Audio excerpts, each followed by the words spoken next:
22-year-old woman, Buffalo, New York, out at work in the blizzard, and tragically, she dies because she is buried alive. All that snow in her car. So many hours went by. I want to listen to just some of what ended up being her final moments.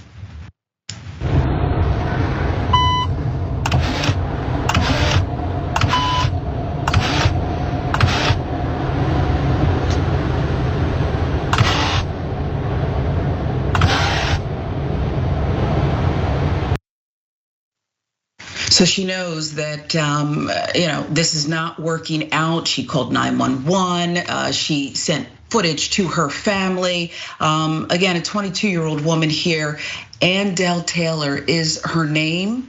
Her family is distraught, upset as anyone might be. She was on her way home from work when she got caught in the Buffalo blizzard. That was on December 23rd, so just 2 days before Christmas. Why was she out in it? Again, on her way home from work. On Monday, President Joe Biden approved emergency relief for New Yorkers who are suffering. So there is that. But at the end of the day, this woman is gone, and her family believes that it was not, hypothermia, but instead the car, they say, was running. The snow was still coming. It blocked the pipes. That's what they believe. It's too soon to tell right now. She was believed to be in her car for about 18 hours. 18 hours, can you imagine it? Alone before she passed away. In a group chat, she explained that the snow was blinding. It was piling on top of her car. She called 911, as we said. She was waiting for first responders who couldn't reach her. Wanda Brown Taylor's mother said the young woman planned to sleep out the storm, and then she was going to walk home. It wasn't to be. Taylor was believed to be in her car, as we said, for some 18 hours. I feel like everybody that tried to get her out got stuck. The fire department, police, everyone got stuck. Why didn't they have chains on their tires? Again, this is a state known for snow. The victim's mother believes her daughter, as we said, died from carbon monoxide poisoning. That can happen. The car was running, she said. The snow was still coming. It blocked the pipes, the exhaust pipe. Then after the car cut off, that's when she iced out. This 22-year-old woman died alone. There is now a fund, a GoFundMe for the family, supporting her family. If you would like to give, there it is.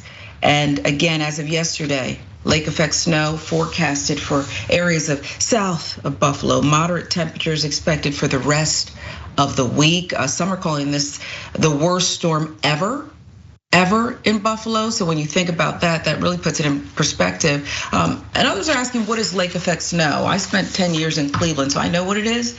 But in case you don't, lake effect snow occurs when cold air passes over the unfrozen and warmer lake water, transferring all that moisture and warmth to lower parts of the atmosphere. The air then rises, forms clouds, resulting in intense, really unrelenting snow. That's what they were facing for so many hours. As we said, the president has issued emergency relief for New Yorkers who are suffering. More than 2,000 customers in Erie County remain without power after nightfall. That was on Tuesday, and according to the blackout tracker Power Outage.us, Brown, the mayor of Buffalo, said Tuesday morning that 20,000 had been without power before restoration efforts lit up the city. And so, Ben, I want to ask you, because again, this is Buffalo, New York, and it's no easy task. I've been through many of these lake effect snows, but shouldn't they have done better? How in this day and age can you not get to this 22-year-old woman 18 hours as she's slowly dying alone?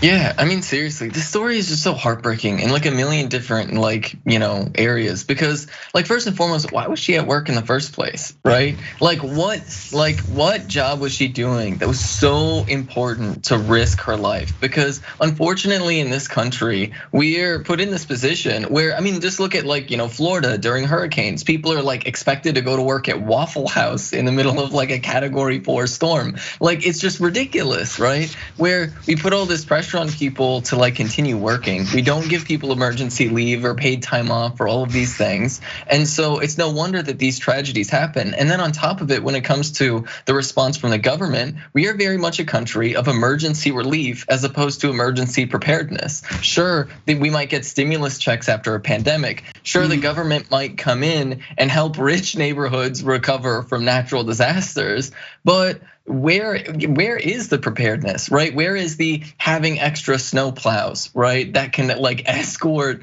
emergency service vehicles? Where is having chains on the tires? Where is the budget for these things? Because they sure as hell have a lot of money to give to police departments for them to roam around in armored vehicles. But somehow, apparently, when it comes to emergency services to help people in natural disasters, then all of a sudden it becomes a much more difficult task. And it's just really the choices that our country is making, where we choose profit over people on the side of the private sector, and then in the public sector, we choose relief for the wealthiest and basically nothing for the poorest and the marginalized. Yeah, and you make a strong point. Waffle House actually touts that.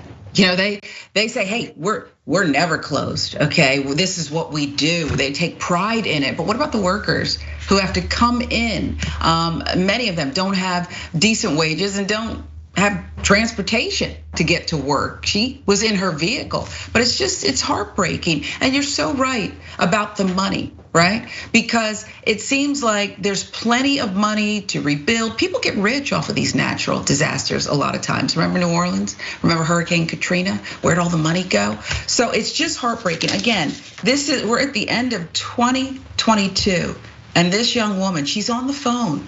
She's calling 911. She's done nothing wrong. She was going out the door to earn a living, probably keep a roof over her head, and now her family is left to mourn her, and they have a GoFundMe. And so it's just horrific. How culpable do you think the politicians are in this, Ben? Because I'm hearing some who say, well, but wait, I declared ahead of the storm. I said this is a state of emergency. I said don't go out. How culpable are they? Should they be held accountable, or is it not in their laps? It's just the American way.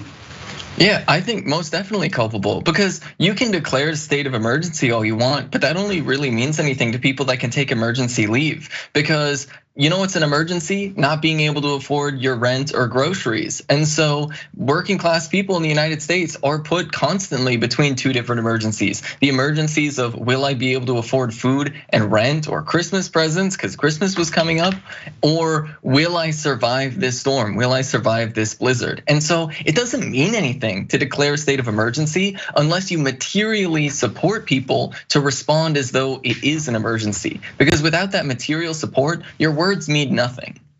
Yeah, it's heartbreaking. We'll learn more. Again, the family believes that this was carbon monoxide poisoning because snow covered the vehicle, and that she was poisoned to death. But they're well aware that she could not survive in those elements clearly for 18 hours. It's just horrific. It's a story we'll keep following. It affects so many out there. And what about the next storm? What's being done differently?